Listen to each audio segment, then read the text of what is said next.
Sup Shredders, my name is Logan aka Spiderhands and welcome to an SP Reviews where today we have ourselves a track by an act named Antzu titled Love is a Desert Rose.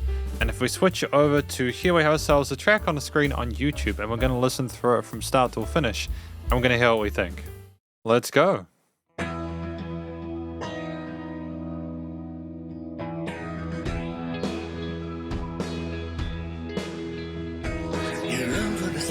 Into the desert, you run for the sea, kiss the river. Okay, I like the guitars. Suffer so you can happiness. Try so hard to kill the emptiness. The vocal melodies are pretty. Run for the sun, get lost in the sea. You said that love is a desert rose. Oh, won't you love me? You still love me. Love is a sun of a desert rose. Oh, won't you love me? It's how it should be. Okay, so I like the mistiness of the guitars and the reverb and delay change there, the different instrumental passages as well, kind of cool. The bass line on the bottom, coupled with the drums, are dope as well. And while we could potentially use a little bit of sort of clearer intonation on some of those words, I think a lot of it is coming through really clearly, and it's nice.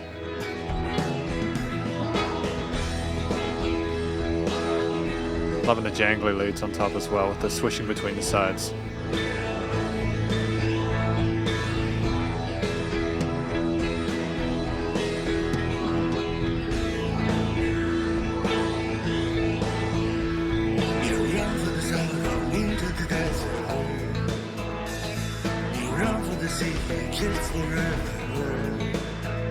Nice phrasing rhythmically.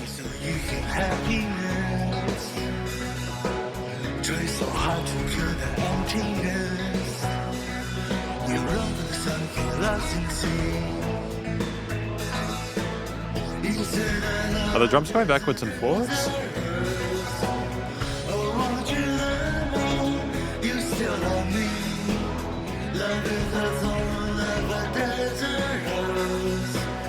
Oh, won't you love me? It's how it should be. I kind of enjoy that. I think that there's an interesting phrasing to the chorus where it's not just trying to stick within a traditional sort of rudimentary 4x4 patterns there where you have like a call and then a straight response. You have like 2 to 3 bars together and then we kind of switch to the second half of it. It's a smooth sort of movement between those bits which makes it sort of like makes it work well.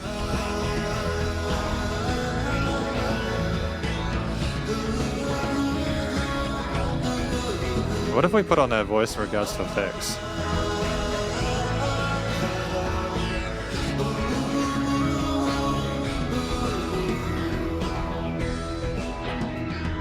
Suffer so you can happiness. Try so hard to kill the emptiness.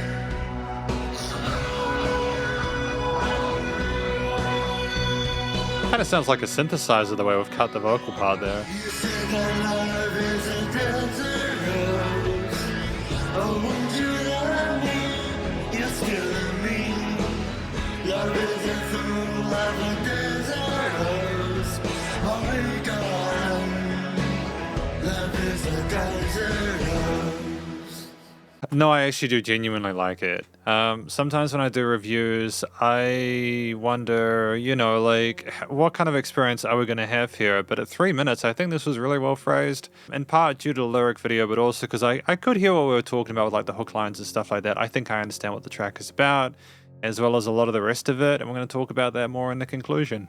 Because welcome to the conclusion of my review of this track from an act named Antzu titled Love is a Desert Rose. Now, my understanding about this song is that it's talking about how people typically, we sort of sacrifice ourselves, our own sort of quality of life or whatever in order to gain happiness.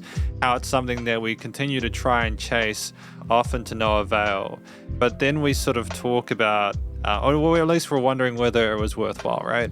But then what we're doing is we're talking about in the chorus, you know, you said love is like a desert rose. Do you love me, for example? You know, like, have you found happiness where we are? Or are we just going to consistently chase each other until we know the answer or the solution to it? I think that's actually a really interesting thing to think about, like ideologically.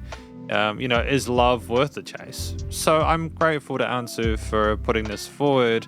I may be missing some extra sort of nuance there, but ultimately, I think the relative sort of accessibility of the lyrics is really helpful, and I appreciate the effort put into making something that a lot of people are probably going to be able to relate to. Antzu's vocals are they're good. I like the vocal melodies within the verse and hook lines. I like the interesting rhythmic phrasing them. I like the fact that we didn't just sort of stick to traditional sort of like line within the stanza. We also had some longer lines, some shorter lines there, they're unpredictable with the length of them. The phrasing of them wasn't kind of fill in the gaps or fill in the spaces, etc. I like that we were a bit more creative with how we approached our phrasings in the chorus section, especially. The melodies that we chose there highlighted our ability with our vocal technique. I did appreciate the hidden chest voice there. I think that we had a lot of it came through clearly, not all of it, but most of it did. And I think it's worth noting that in the vast majority of situations, not all the words will come through clearly from a singer. But I nonetheless, the words, especially in the hook section, the words that were most important came through. I think the hidden chest voice, we understood our vocal range where we wanted to sort of be and sit within the mix. And we even had some sort of falsetto-ish parts, etc., which were great, honestly. Like, I liked how sort of bombastic they were. They were very sudden. It kind of took you by surprise. It was kind of sounded like he was crying out for an answer that he hadn't received about whether it was a love that the other person was searching for. There wasn't a lot of vocal sort of ornamentation or wild sort of like gutter runs or anything like that, but I don't think we needed it in this situation. We did what we needed to do to communicate in a way that was emotionally appropriate for the subject matter, and I'm happy with that. So well done. I also like, as a final note, that we didn't just stick within like kind of resolving to the root or anything like that. I think we kind of went more towards the triads related to the chords within the progression themselves. I like that we didn't just kind of play too safe with those like sequences there. So with that out of the way, I think it's just the track of 3 minutes with the structure of it and the instrumentation, like the performances within those of the song itself. As far as I can tell, we mainly had guitars, bass, and drums. There might have been some extra sort of like synth or sort of sparkling bits going on, but those were the main sort of key instruments within the backing. And I think that's all we really needed. I mean, like, the drums were nice and supportive there with those 8th and sort of 16th grooves, some interesting fill transitions between parts there, typically sticking with the hi-hats, snares, and kicks. And that was often enough to kind of help the rhythm, propel us forward. The bass line being quite respectful of the notes within the chord progressions and kind of allowing ourselves to have a sense of pace there, whilst also nurturing that sub and lower frequency spectrum. The guitars, I liked the mixture of different effects on the guitar chains as well as the way things were strummed there. There was a sheen to them, a shimmer that was really pretty.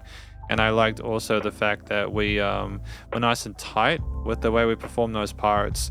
In addition, we didn't just stick with the same chord progression the entire time. We switched things up. Parts were more distinct because of that. A song can be very long, even if it's 3 minutes, if we are refusing to sort of like make sort of adjustments as we progress. So I'm thankful for that. I think there were also some lead guitar parts which are up in that higher part of the fretboard there, which stuck out in a nice way, in a positive way. There was a great sense of presence to those components and how things were niched within the frequency spectrum, both in studio production as well as just in regards to the overall composition part of it is very positive. It's very good. I ultimately think that the way things were panned, like things were going backward and forwards in the stereo field. We had different guitar layers and sides of the stereo field as well in the intro. I think we understood not just that we had to create compelling ideas and instruments and put them forward in a way that was respectful to the original subject matter of the lyrics, but we also made an effort, I think, to make it interesting for the listener by, again, having the panning being automated and stuff like that. So I'm happy with that too. I think even at one part we had the drums going backwards and forwards, which is kind of trippy and almost sort of psychedelic, almost like we were kind of running through this journey in our mind and trying to sort of figure out and bring it forward. So I'm thankful for the fact that we were creative with the way we sort of not only perform things but also produce them, even if not quite at that stage of the review yet. The theme itself, with the understanding that we had these verse and chorus progressions within the structure that we flowed through seamlessly with interesting sort of like transitions between, without too much arrangement and without too much sort of differentiation within the dynamic range of the piece. The overall theme was one where I think we were trying to be sort of like calm and kind of like palatable for the listener. I can't help but think the fact that we kind of kept things kind of majorish within the harmonies suggests to me that we weren't necessarily that upset about the situation that we're in. We might have also been trying to sort of metering it down to make it a bit less kind of tense when the stuff in the lyrics. But we never got too heavy in the lyrics. It was almost like we were curious and kind of trying to sort of like entertain the concept of having been found as that desert rose, you know. I think the impression I got from the ideas we had within the progressions and the bass lines and different rhythms and performances and the vocals combined with that is that this was a song where the person was like trying to sort of like express themselves in a way that was more sort of neutral and genuine and caring, even if they understood the answer might not be necessarily what they preferred. And in that regard, I can kind of see how it kind of makes sense with the lyrics and the vocals, and I think that the instruments within the mix typically backed that concept up, you know, reasonably well. And I don't think there was a note out of place within the performance as well. It was tight. Just a final comment on the vocals. I think that we had some interesting sort of like we weren't committing to words in some parts, so it was sort of like hummed or some almost like kind of, it was almost like we were treating our vocals like an instrument that kind of coalesced alongside as a lead layer alongside some of the other kind of guitar parts and stuff. And I really appreciate that too. It's nice to have a singer who can not only sort of speak their truth and kind of communicate that, but also kind of merge into the ether of the rest of the mix and amalgamate in a way that makes everything sort of seems equal. But the studio recording, mixing, and mastering was tight. I'm really happy with the quality of how the vocals were done. They weren't the cleanest, most like precise sounding in regards to studio production. Like I think there was an attempt to kind of glue everything together and have it kind of soaked in reverb and delay in a way where it kind of sounded almost mega misty sounding. Things were very kind of close and interconnected, and it was a very warm sounding track, and I appreciate that, because I think if it had been too sort of like dry card, it would have almost sounded a bit stale or insincere. So I appreciate the fact, nonetheless, that there was the clarity for the vocals within the mix alongside the guitar, bass, and drums. Things were well niched in the stereo field, with, again, there being automation of the panning of things going back and right, like the drum and some other guitar parts, etc.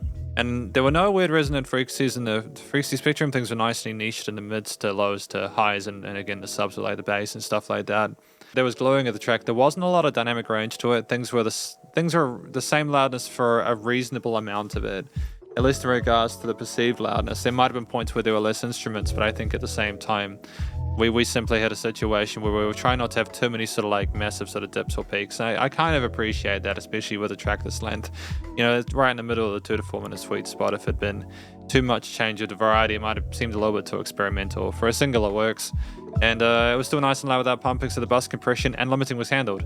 There was an interesting phasing sound as well. I want to comment on that. At one part, either for guitar or vocals or something like that. And I kind of like that sound design choice. It makes it a little more sort of like original and calculated. And I mean that in a nice way. Often a track is not nearly as memorable if you don't put something in it that sort of makes the person question why it's there. And that phaser or flanging effect we had occasionally was that, as if we're kind of going backwards and forwards and kind of like ruminating on the song, something like that. But anyways, this is my review of this track from an act named Antzu titled Love is a Desert Rose, and hopefully you enjoyed it. If you did, please you could check out their various social medias and their YouTube page, and stay cool and stay safe. And please remember to support your local musicians and artists at this point in time, as you need the help more than ever with all the crazy stuff going on in the world. And I'll catch you in the next review. Spiderhands out.